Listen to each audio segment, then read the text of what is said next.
to basically say, like I will usually just call this the lateral edge of the, or the side, the outside edge, because you're telling people where to roll with balls, of the scapula, the inside edge, but that might mean the edge that's closest to your spine. It's actually called the inferior angle, but you don't have to say that because that would mean nothing.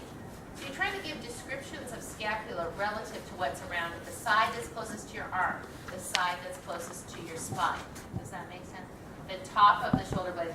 And it's always okay to bring somebody out, especially somebody who's wearing a tank top, and sort of trace, or in another day you can have a lesson where you all trace your scapula. I hardly ever do that, but I'll trace one on,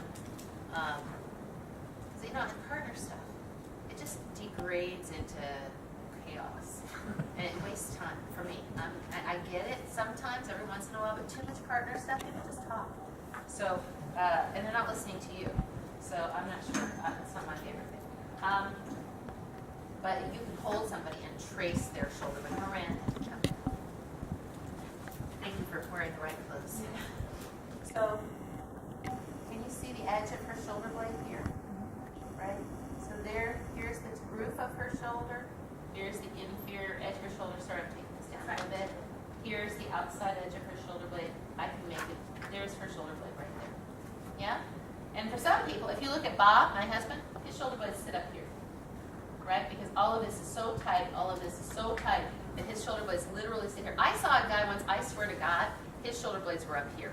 I've never seen anything like that. Was like in the store or something?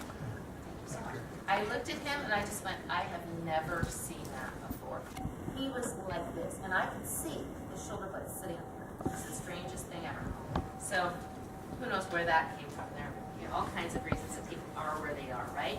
Okay, so now if you look at the one with all the ligamentous tissue around it, what you can see is kind of like the Celestial Design Committee took some kind of fibrous tape and said, holy crow, we got all these bones coming toward one another, let's tape them together. Here, let's wrap some around here, let's wrap some around here, and over here. And you see all the wrapping that's going on there? These are all ligaments holding this structure together. So, if you're taking a suitcase out of an overhead bin, and your chest muscle's kind of tight, and your arm can't stretch back like this, right, coming from the chest, and the chest muscle stops the bone here, but the arm keeps going, what happens to those bones? They take the force, right? Because this has stopped here. As the arm goes back and pries that open, you get a ligament or a muscle tear, right? So that's why we stretch the chest. But, ligament strain, ligament inflammation, ligament tearing in some cases is pretty common. A lot of it comes from repetitive injuries. So I'm going to send you a link. I put it on the homework sheet, but I didn't want to, I figured it better, easier just to click on, for example, biceps tendinitis. And some of the things that can happen in a shoulder, which we can talk about in some detail.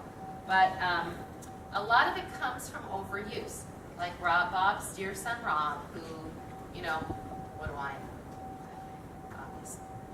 He comes and he says, my shoulder's hurting, I had a shoulder thing here. And I said, I really think it's coming from the chest, it's coming from something in front. It could be the biceps, it could be the chest. If your shoulder's sore, I would start working on stretching this whole area out. Because what did he do? He plays dodgeball, right? So he's always throwing like this, throwing like this. And sure enough, a year later, he comes back and went to PT, has inflammation of the biceps tendon. Well, yeah, because you're doing this a lot and you're not doing anything that counters it. Do you know what I mean? So a lot of repetitive movement, shoulder, tennis players, what else? Martial artists, golf. Yeah, that's a great one. Yeah.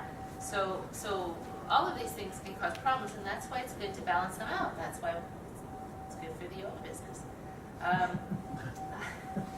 When you come, though, with inflammation in your shoulder and soreness in your shoulder, you have to be really careful. And there's a lot of tests. Put one of the tests on there, which is the Sweeties test or something, to see if it's a biceps tendon. It's a resistance test like this. And I kind of put that on there for your own information, where the PT holds the arm and you push up and they create resistance, and if you have pain in the front, then it's biceps tendon, as opposed to, for example, often people have supraspinatus tears, and you can tell if they reaching back for something in the back seat hurts. That usually is supraspinatus, not always. But I just want you to really get out of the idea of being any kind of diagnostician, because there are very specific tests that PTs are trained in to diagnose what exactly what's going on with the shoulder. And if we tell somebody, oh, I think it's a biceps tendon, and it's not, and they go online and they look up biceps tendon and they start doing exercises for that because they don't go to the PT like you said, then we could be in trouble. So I always say, well, I don't diagnose shoulders. I suggest you go to your PT, get good diagnostics on exactly what it is. That's their job. Tell me what it is, and then I'll tell you what you can do and what you can't do. And it would be great if you want to share the exercises that you did with me, and we'll all learn something. And that's how I leave it. And then as far as them doing an exercise in class, I'll say that your strongest indicator is pain. If it hurts to take your arm back here, if it hurts to take your arm over your head, don't take your arm there. It doesn't mean that you can't sneak. I said if it doesn't hurt to go here, then go there. If this part of range of motion hurts, then you just stop here. Because especially with shoulders, you don't want to just not move the arm. When people get trauma, they're in a car accident a lot of the time, or something else happens, and they just say, oh, it hurts, so I'm not going to move the arm at all. That's when the fascia binds up, and that can often lead to, I'm not going to say, there's a lot of controversy about what leads to frozen shoulder, but I think the latest research is that it's fascial binding, right? The body has decided to create a split, and so this process gets set in motion where the shoulder, like your biceps was sore, and this was coming forward, all of this was tightening up, and the arm was basically splitting itself. And that's why I think I said right away, now, go get the body work on it, don't wait. Because you just want to break that cycle of the body splitting itself, yeah? But Tom Bruscotter, remember you saw John Lorden over here? He said, I didn't want to go touch that older gentleman, who's my age. I didn't want to go touch his arm, because he looked like he had some shoulder restriction, and he was doing downward facing dog. And I said, what's really crazy is I don't look at John and think shoulder restriction because he came in with a completely frozen shoulder, couldn't move it at all. And if you look at his range of motion now, and he's doing downward facing dog on the floor, he's doing plank, I'm not sure if he does chaturanga, I don't think he does. And Tom Bruscotter, same thing. And in my cancer class, a lot of times people come in and surgery, breast surgery, they've had lymph nodes removed, so this shoulder gets kind of restricted because they can't lift, or maybe they've had reconstructive surgery. And I always say, please, please, please move as much as you can. And I'm sure that their surgeons say the same thing, because you don't want to just leave it there and baby it. You want to move as much as you can. So that's where the movie Groovy, I mean, I just think this is the best thing ever for shoulders. It's just the greatest thing. It seems kind of dancey and kind of silly, but I just love seeing, I'm pointing there because that's where I'm thinking of Sandy. Bob, the police officer with the two rotator cuff injuries, doing this. Because what he's doing is he's not hurting himself, but he's moving the shoulder. So anybody that has a shoulder injury, always better to do a little more fluid with no leverage movements, right? So we're just, what was it?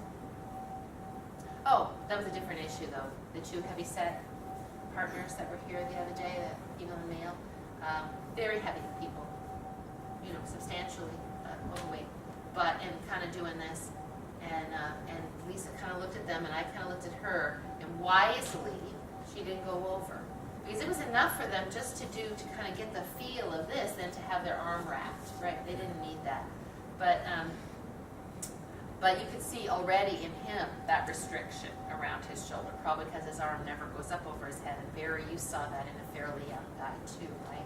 So with these people, the best thing we can do is give them juicy motions, give them clock face. where they're just gradually exploring this motion that to you is like, no big deal, and to them is something they haven't done in years. As opposed to saying, let's do this wall stretch. Now, I'm not saying wall stretch is bad, but to go from really contracted to leverage is too fast. Does that make sense?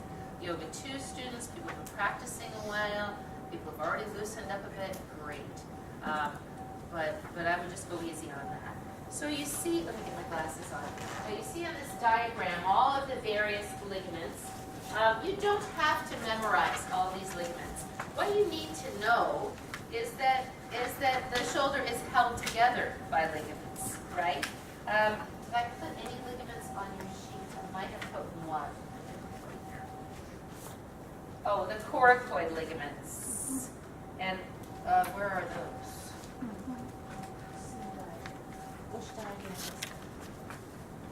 No, well, I don't know why I said that. I mean, you kind of want to know that the coracoid has, well, we'll go there in a sec. You want to see that where those attachments are. But I don't even think you need to know that, to be honest. I might have been tired. What, 157, the coracoid ligaments? On your, on the handout. Oh, all right. Well, not to worry about it. Let's just let it go by. Right. The acromion is this, right? Well, you know, I'm not sure you need to know all of these at all, except you should kind of look at it to see that you know that all of this is attached together by ligaments. You should also know that there is a joint capsule, right? So you see that all of this whole area has ligamentous tissue around it. It holds it all together, right? And why does it do that? What else does it hold that we need to know about that's made by the surface of the cartilage? The cartilage oozes synovial fluid, right? Which is like albumin. And so the albumin, I was reading something today about non-Newtonian synovial fluid versus Newtonian surface. And what I gathered is kind of interesting was that, if you know this because you're in this area, that the synovial fluid actually expands to fill the joint space. And it gets thinner when it's not in use. Yeah. So if the thing with synovial fluid is move it or it's not as effective. Yeah. When you move it and you warm it up, it expands and it fills the joint and it basically provides lubrication of the joint. That's why I said we're lubing up our shoulders. We got our oil can out. We're just loosening up those shoulders. And in your link to that I'm going to send you, I put 2 articles on synovial fluid, so you can look at that. Interesting enough, there was 3 suggestions for keeping good, healthy synovial fluid. Number 1, move the joint. Number 2, hydrate. Eat oils. Number 3, diet, right? Eat a good diet. And that's still under research. They're not really sure how diet affects synovial fluid. I don't know. Hydration, huge, yeah. I'm going to Bursa. I've got a diagram of Bursa. I'm going to Bursa. Yeah. What do Bursa do? What does a Bursa do?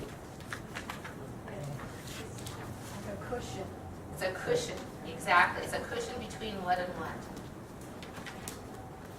Joints. Usually a tendon involved, right? Can be a ligament, but often a tendon because it's where the muscle moves over the bone. It has a little fluid-filled cushion. And there's one particular bursa that is very prone to inflammation in shoulders, yeah? So, so you probably have that, right? Yeah. Somebody says they have shoulder bursitis. Let's look at that page with the bursa. Yeah, do you see that? So if you look at the acromion process and the subacromial bursa, so that's right here. And the reason that it's right here, and the reason that it's kind of important is because it sits underneath the supraspinatus muscle. So the supraspinatus muscle articulates here, right? And this bursa can be irritated in there. And so if there's no space in here, if this is all tight, if this is rubbing on the bursa, you get pain. Yeah? And one of the ways that we can release or prevent that kind of pain is by having the muscles here and the muscles here movable. Anything that bunches up, if you see somebody that shoulders are like this and the roof of their arm bone is always up against the roof of the shoulder, not so good.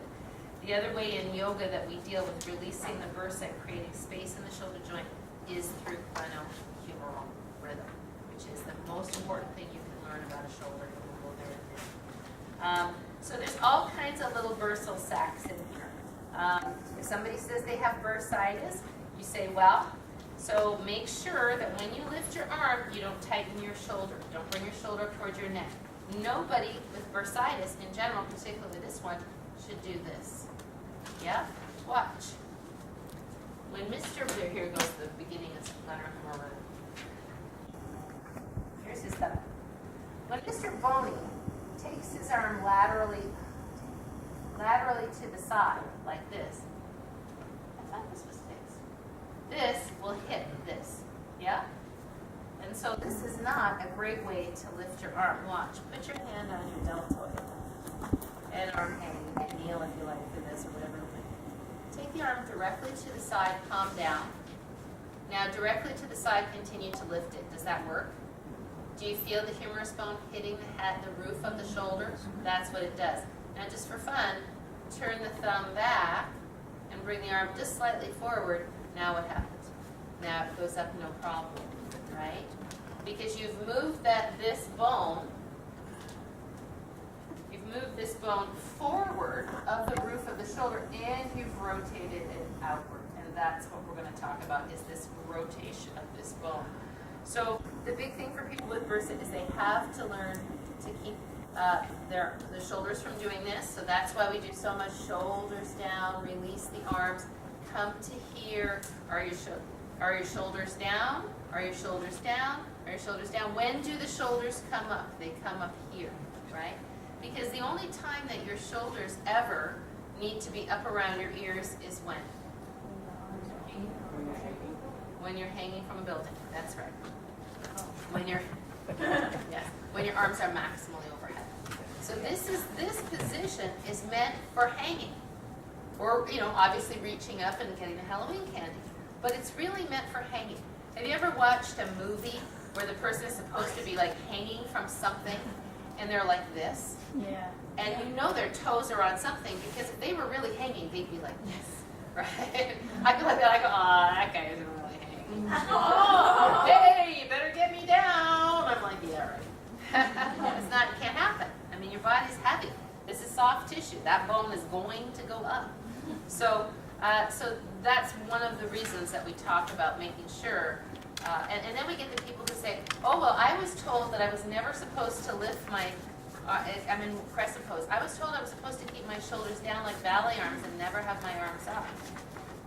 God forbid you ever have to hang from a building. You're going to tear your shoulders out, right? Because you have to be able to do this. This is a natural. If you didn't need this range of motion, you wouldn't have it, right? Everything we can do, we need to have for something. There was a reason behind it, right? So this is not correct. All right, now I'm going to talk about glenohumeral rhythm, because then it hopefully will tie it all together. When you come down from here, should you bring your shoulders down first and Yes. then your arms? Oh, Yes. okay. Why? Oh, yeah. We'll keep them up. No, I won't. I thought I got it so fast. I immediately hit my traps. I don't like that. And you see people do that all the time. They get their hands up, and start to say hands down, they do this. Right? They do this. They take their arms up. Right? And this is a huge dysfunction in shoulders, right? So the shoulder blade has to work with the glenohumeral rhythm. Okay, let's just talk about shoulder blades for a sec. Let's talk about shoulder blades and collarbone, and then I'm teasing out this glenohumeral rhythm. Okay. Are Mr. Boney's shoulder blades in a good position? Where should they be? Down, right?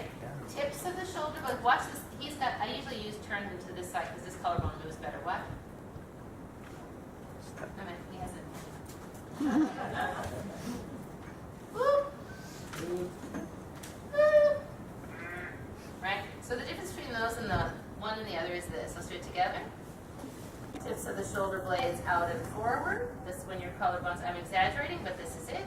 Roll the shoulders back, feel the shoulder blades slide down, right? So I have a lot of analogies for shoulder blades. Sometimes I call them South America. So the tip of the South America goes down. Sometimes I call them a thing from the Ouija board. What's the thing from the Ouija board? Somebody told me there's a name for it. Now I'm forgetting. Please. Planchette. It's a planchette. You know when you put your hand on that thing, it's a planchette. So shoulder blades should glide in many different directions on your back. And the problem with people is that they get kind of stuck here because they don't move them much. Just for fun, put your hands within a typing, doing in front of your body range of motion and feel how much your shoulder blades move. I'll have one of those, right? Your shoulder blades hardly have to move at all, right? Now take your arms out to the side, feel your shoulder blades move. Now take your arms overhead, feel your shoulder blades move. Take your arms behind you, feel your shoulder blades move, right? Don't do that. The only time your shoulder blade really maybe moves a lot is when you're vacuuming, right? Or raking, right? And now we have people. We don't do those things. We have people to do that. So all we have to do is this. Not one of those. Go over there. Bring that, right? Which is kind of sad, right? And that person's super healthy, right? We're at the she'll rank that because I have to get to my orthopedist. Right? It's kind of sad, really. So this is why we have to do these artificial movements of the shoulder blades because we don't do work with our arms. If we did all the work with our arms, maybe we wouldn't have to do that, but that's not the way it is. So shoulder blades, tip of South America should sit down, and the shoulder blades should move as the arms come up. I actually found a good picture of this that I want to show you. I like this picture. Can you just quickly come up? It's good for you to get up. I don't want your legs to swell. See how the tips of South America have moved to the side as the arms come up? Fortunately, it's pinned, but if it weren't pinned, it would come with him. Does that make sense? And then it would come back, and it would stabilize, hopefully. So, for example, when you take your arm to the side and up, see if you can find your shoulder blade, right? So the tip of the shoulder blade has come out. Now, as you take your arm down, maybe you should do it better on somebody else's shoulder blade. Here, yeah. Do it on someone else, so you can feel their shoulder blade. You got it?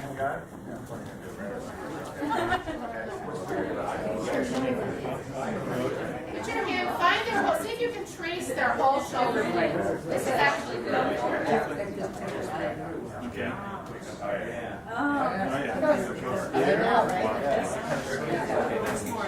Can you find their whole shoulder blade? I feel it on myself. And it's hard. You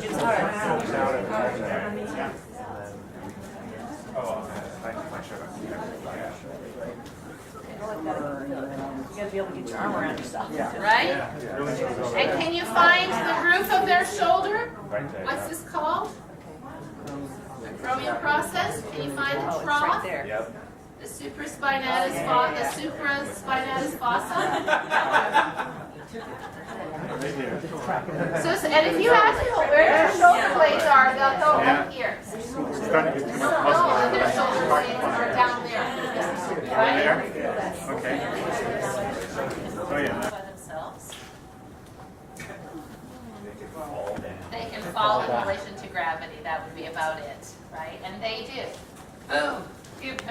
Sternum down. Pubic bone down. Muscles go ahead. Right? All right. So the thing is, if I don't want, and sometimes was it Dara? No, it was Christy and I went to this yoga thing where the teacher kept having people bring their arms up like this. And I'm going like, why would we do that? that, put your hand on your trapezius and do that. Can you feel the contraction there? Like, I mean, we're already doing this, like we look like Frankenstein already. Why would we take the arms up like this? I mean, we can do it. It's a natural range of motion because it can be done. But again, I think it really goes to, if she was doing this, she was going here and then push down. Because she said this would elongate this. Well, okay, yeah, I agree. This would do that. But I definitely think that when you're like this, you're already shortening the front of the chest, and it wouldn't be my favorite thing to do. But it's interesting. Thanks. Sure. People have different methods, right? So, and I actually like her on some other things that she does very much. So, remember that tensegrity thing? Mm-hmm. Right? That's weird. It's odd. And she is comported like this, right? Her body is like this, so it's fascinating. So, since we don't want to take our arms up like this, when we turn from the hand, the radius and ulna, and externally rotate this bone, the cool thing about this, because it's so connected, the biceps is so connected in here into the shoulder, right? The long head of the biceps is connected right here at the top of the glenoid fossa. Where is the short head of the bicep connected?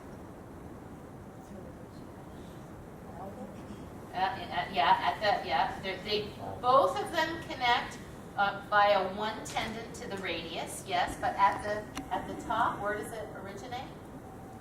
This is so important. Where does the short head of the biceps originate?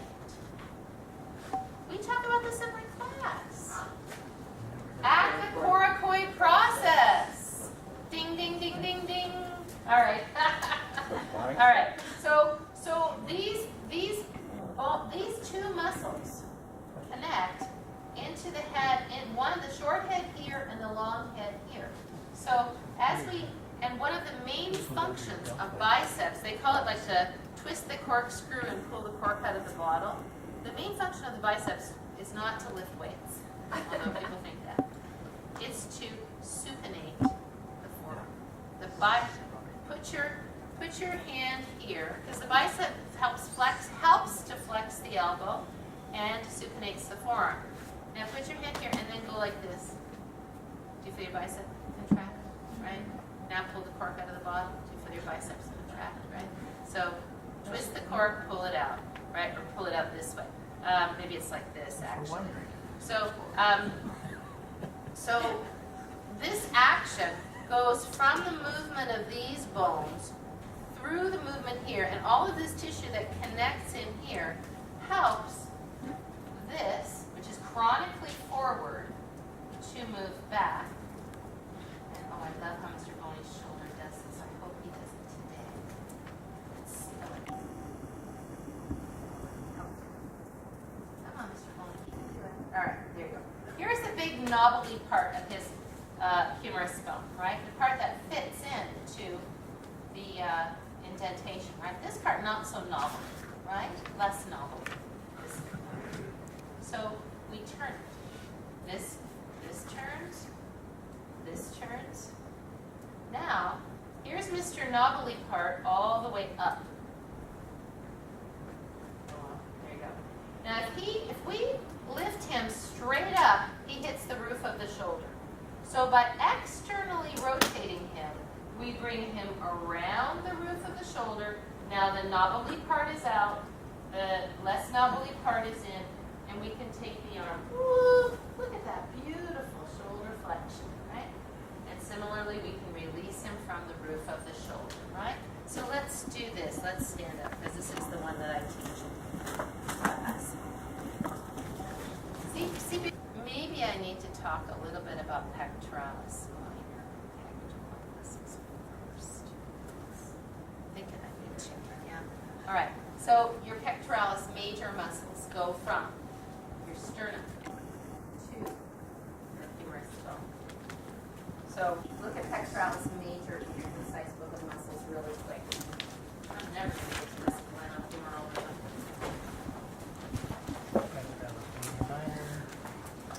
no muffins, you don't have to rush. 144. Tech major, 92. Oh, he's in a different book anymore. He's in the bottom. Okay, so do you see where it goes? It goes all the way up the sternum, right, to the manubrium, connects to the first part of the collarbone, and then down onto your upper arm bone. Do you see that? Yes. So just for fun, let's take that same right arm. I think that's his right arm. Put your hand on your chest. Now bring your hand to the keyboard. Do you feel that muscle contract? Yeah. So anybody who works with their hands in front of the body is contracting that muscle all day long, right? If we know that muscles contract and pull two things toward them, right? That's what they do. They shorten in the middle, and whatever they're attached to on either end comes toward one another, correct? What does that do with the sternum and the arm bone? Pulls them toward one another, right? So it follows that if you type all day with your hands like this, and this is chronically shortened, this is pulling these two together. So then, if you don't do anything to stretch it, you just put your arm down, knuckle forward, it just stays like that, right? And when this comes forward to the arm bone, because the arm bone is so intricately connected to the shoulder, it pulls the shoulder forward. Does that make sense? It pulls the shoulder blade forward. So as this arm bone, can you keep your shoulder back and push your arm bone forward? Not your hand, your arm bone. Can you push the arm bone, the humerus bone, forward without the shoulder coming forward? No. You can't, right? So that said, if the arm bone is pulled forward, the shoulder will be pulled forward. Does that make sense? Further, your pectoralis minor. Let's look at that. I think it's the next, maybe it's on 90. Okay, so pec minor originates at what? Coracoid process, right? Comes to second, third, and fourth ribs, or maybe it's third, fourth, fifth, I forget. But it comes down like this, yes? And what is the main action of pec minor? It's shoulder elevation. So as this muscle contracts, because this is in the front, right? It pulls this forward, So if you're sawing a board, kind of good thing, right? This is contracting, and you're able to do that action with great stability. It's taking this forward. It's harder to saw a board underneath and keep your shoulder down, right? You want to get up over it so you can apply some downward force as you go. Does that make sense, right? So it wasn't like an accident that it does that. It's a good thing. What's fascinating about pec minor is that if you stabilize the scapula in the back, now this is stable, then it becomes a muscle of inspiration. Isn't that cool? Because now, if this end is stable and the muscle contracts, what does it do with this part of the chest? It lifts it up, right?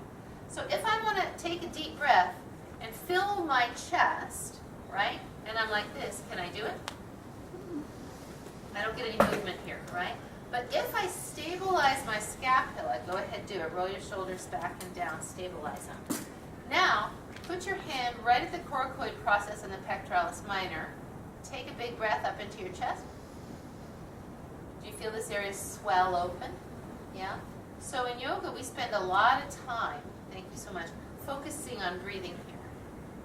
But at some point, we also talk about breathing wide into the ribs, breathing underneath the collarbones and down the arms. You heard that description, particularly in Angel in the Snow. It's a great time to feel it. Because the trick with teaching people to breathe here when they're beginning is that they do this, right? Because they don't have the subtlety of understanding to stabilize the scapula and breathe here. And when they do that, what happens to the belly? Sucks in, right? Instead of expanding. So when we begin, we're trying to take people out of this chest breathing, neck breathing thing and down into the body. But as we have that understanding, we also work more and more on the breath arising through the chest. And you basically don't even have to say anything. Because again, I don't want people to do this. right? If you're standing with your scapula stabilized, your thumb's pointing forward, not out. Out is okay, but we don't have to stand that way. And you take a full breath. You'll feel this. Remember we say collarbone smiling. So that's the function of pectoralis minor. Now, if pectoralis minor is chronically tight, what does it do? Pulls forward, right? Pulls the shoulders forward. So here's a way to feel it. Let's take the right arm to the side. Put your hand on your pec minor, and you'll also feel your pec, because pec minor is underneath pec major, it's inferior.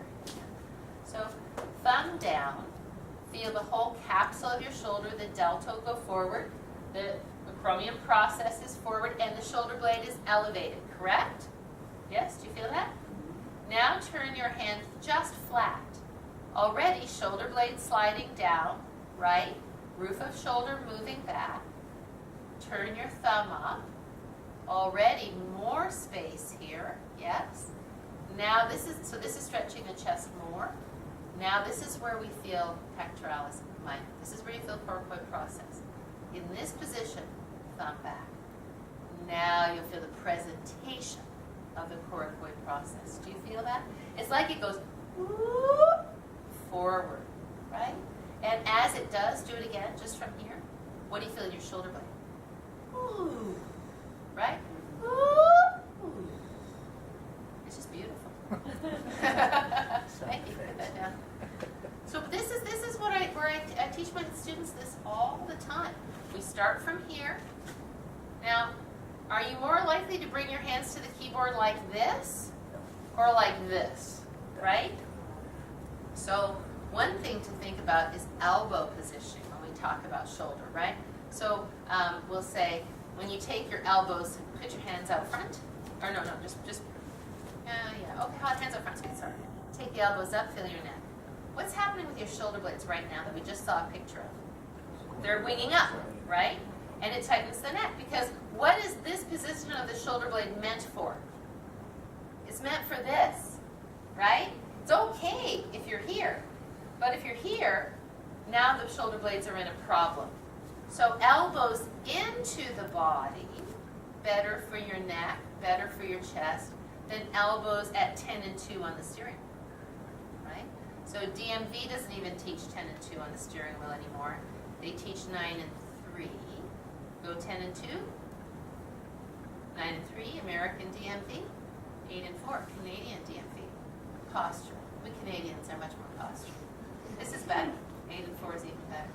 The reason, because you feel that stabilization you have there. You can still do full range of motion, but you're not. As soon as you go from here to here, you're even better. The reason you can put your hands on. The reason that they went from this, according to the DMV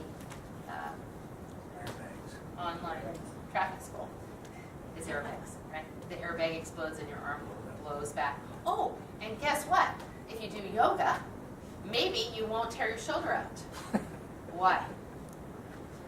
Because, right, when your arm goes back, your chest might have a little bit of give in it, and I don't want to. Right? It's like just like me, say something like that. I think just before I had my hiking accident, I said, I have knees of steel. Like, bad idea. Yeah. I've had to rethink sleeping too, because I sleep on my side a lot, and I was talking to my chiropractor, because I would just naturally kind of go like this if I sleep. And I said, where should my arm be when I'm sleeping? And she said, it really should be here. Yeah. So you really should be on your arm this way. Well, and particularly the position you had in. So this is, we're going to go there right now. This is internal rotation versus external rotation. So we know that elbows out, no good. Elbows in, very good. I mean, elbows out are good if you're trying to get through a crowd. But in general. And so where does that get reflected in yoga? Right? Where does it get reflected in yoga? Right, elbows out. Downward facing dog. We're going to get into downward facing dog today, God willing. So elbows out, not good. Elbows in, good. Now, when elbows go out, your thumbs go in or out? In, right? Thumbs in, no good. Thumbs out, very good. Take your arm up, straight up. thumbs are going back, so there is external rotation of that bone, right? Where you had your hand, can you feel that bone rotating out, right? Put your hand on your bicep. Let's all take the same arm, right arm up. Push your bicep that way toward the window with your forefingers. That is external rotation. So the baby finger starts to come back, right? Not forward. If you take it and you start going this way, so the thumb rotates forward and the palm toward there, that's what you were saying, right? So here with the palm out, you feel the impingement? Yeah. Here with the palm in, feels good, right? This is thumbs down. This is thumbs up. So you don't have to use that analogy, but this idea that the palms should face one another when the arms are over your head, because this is impinging. Does that make sense? This is when the bone hits the roof. And you see people, they've got their hands and they're doing this. Right? That's why one of the reasons we do that wrap is because now the person is here with their bone up here somewhere. And they could bring it all the way around. I saw a girl yesterday, she was doing like this, right? And I'm going, how would it feel if we brought that bone around? Does that make sense, everybody? Yeah. And so, similarly, if you lay on your back and your arm, if you don't have very flexible shoulders or you have a shoulder issue and your arms are like this, which way are the arms rotating? They're rotating in, right? Because it all goes from the thumb. The thumb goes back. This is in. This is out. This is my. If your bicep is going away from your head, it's going out. If your bicep is coming toward your head, it's going in. Here's the way to think of it. So you know you have a chicken, right? And you got a little drumsticks right there. And so if you want to really get that drumstick off, you just twist it in, right, like this, and then you pull it back, right? That's like if I took Anthony's arm, I'm not going to do it, and I wanted to rip his arm off. If I pulled like this, it would be harder to get it off.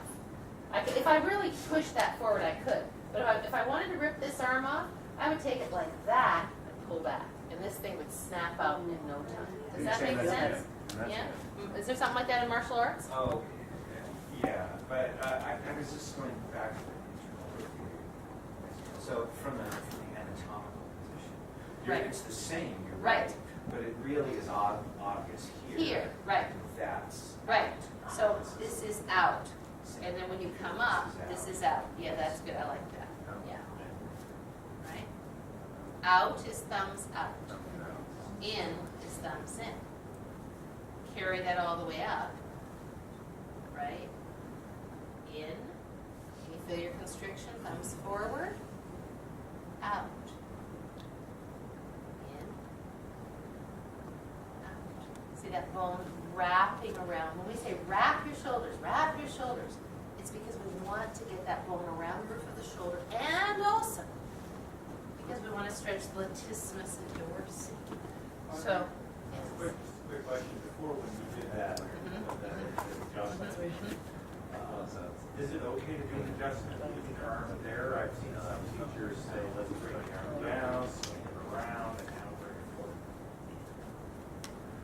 You could do that, but I think it's excessive. I mean, you could, because I don't like any swinging of arm placement. I like reaching, because reaching will get you there. Swinging, I don't know. If you take it here and you put it on your cheek, you're gonna go. I mean, I guess you Oh, could well, let's say we're accidentally. there, they're wrong already. Yes. Is it okay to just rotate it without moving the whole arm? Yes, if you do it well. Can you do a side angle, please?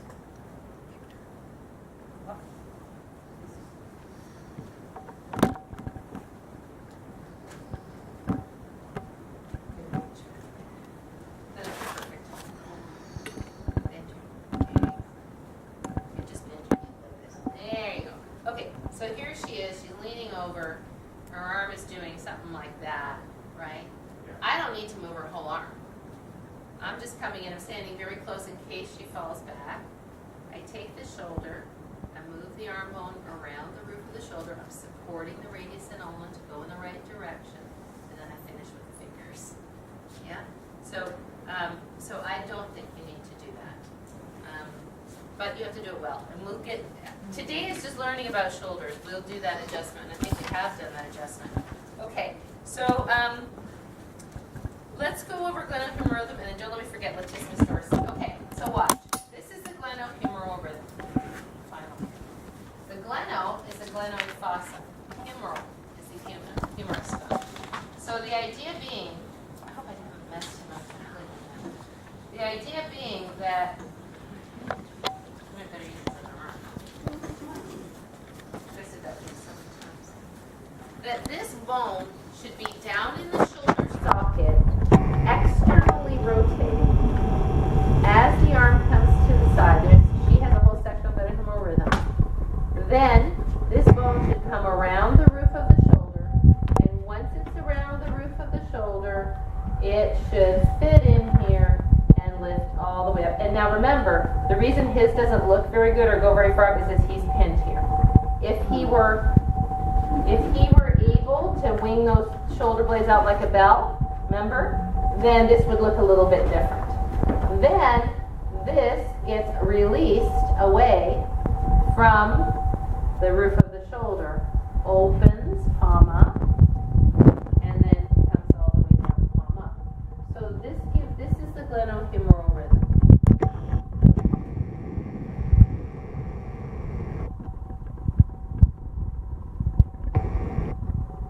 You see that little movement?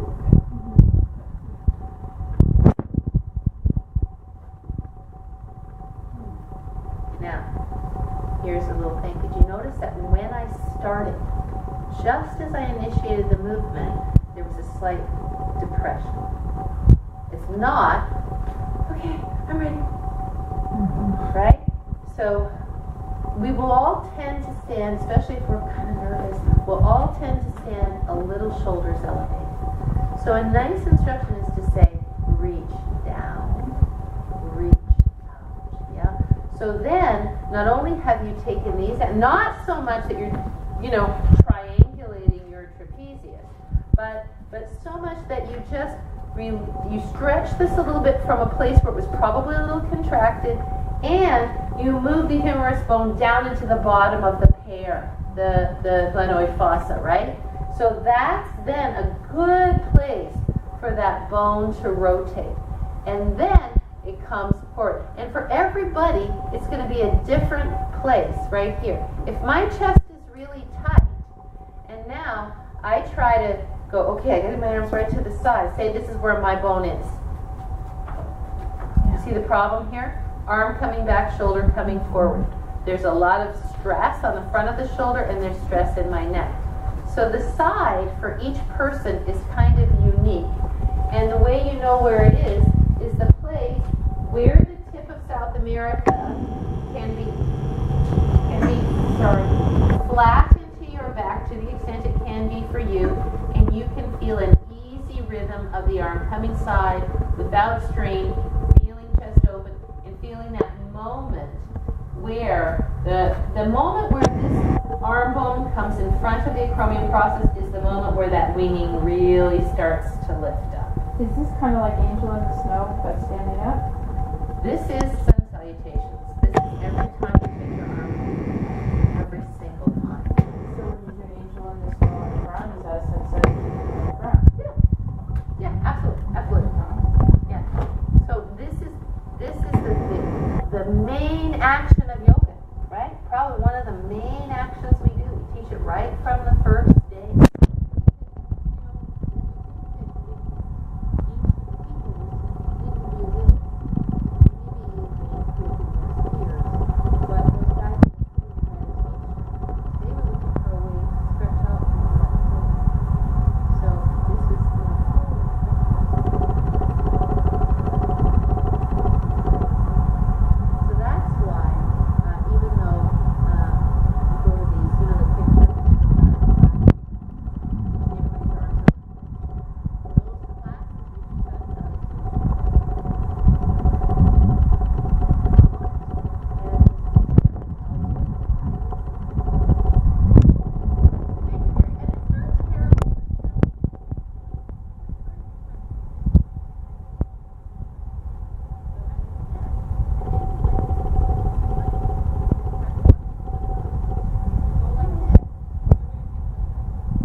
on their pilgrimage, they can't just be doing this, slows down their process. They do this, and then they do that, right, as they prostrate themselves all the way to the monastery. So, yeah, okay, maybe it's spiritual then, but we're not in a monastery in Santa Monica.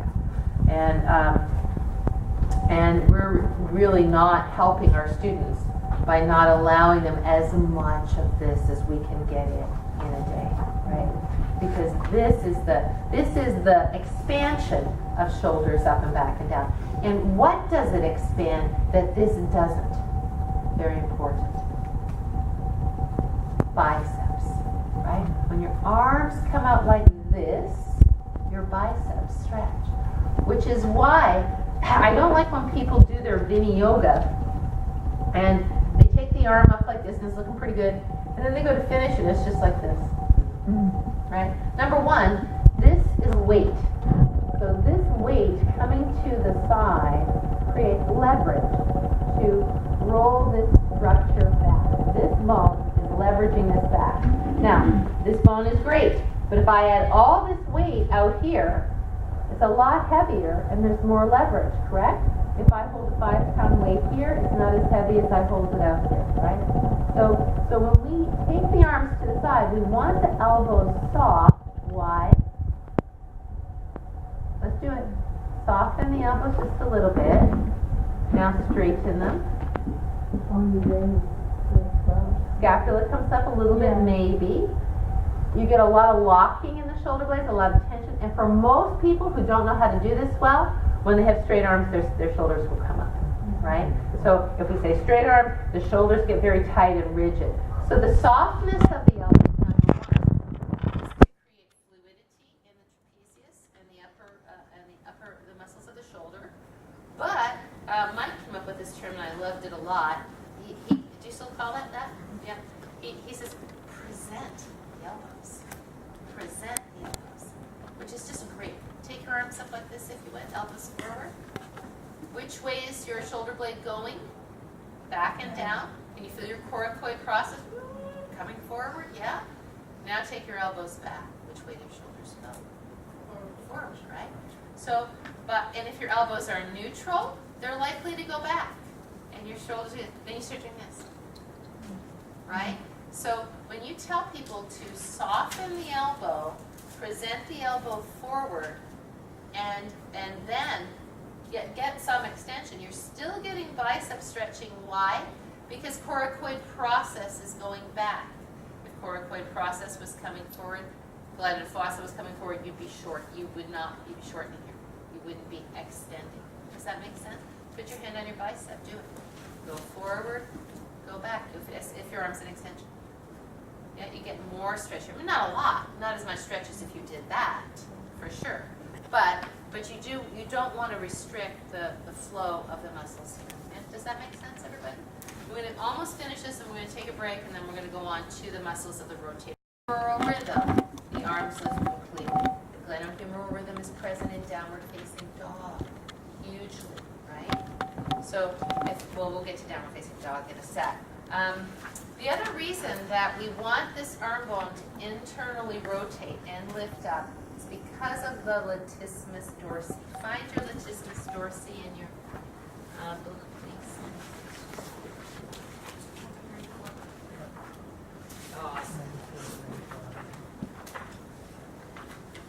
So where does the latissimus dorsi start at the top? On the humerus bone, right? And where does it go? All the way down your back. Crazy, huh? So, can you do me a favor? Let's stand up. It's a great way to teach your students. I teach students this all the time. In fact, latissimus dorsi is one of the muscles I try to let the students learn. Like I'll say, and what muscle is this? They go, latissimus dorsi. It makes them feel smart. Yeah, and it's good for them to know some muscles. Okay, so grow your arm out of your right side, thumb back. Yes. Now let's come to palm tree, pressing the hip to the side. And take your arm away. Do you feel a reduction and stretch down the right side? That's latissimus dorsi, right? Now, bringing the bicep towards your head, externally rotating that bone, you can lift up more, right? Now, if you take your thumb forward toward me and internally rotate the bone, it decreases the stretch of latissimus dorsi. Because latissimus dorsi requires that rotation of the arm to stretch. Does that make sense? So it doesn't work as well. If the arm bone is coming out here, it's taking it closer to its insertion, right? If the arm bone is coming around here, it's taking it further away from its insertion, therefore it's going to lengthen more. Does that make sense? So comes into play when you're hanging? Absolutely. And the reason that we love latissimus dorsi, and it's like the wink your pony muscle, is that what's underneath that latissimus dorsi, that's the most superficial muscle of the back.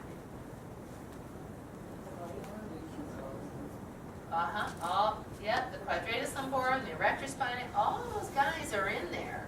And so when that lifts and stretches, everything underneath it lifts and stretches. Yeah. So what I think will be fun when we go to Body World is to look at the layering of the muscles and to see how they lay one over the other. That will be really fun. Okay, so let's take a little break now, and then we'll look at something else.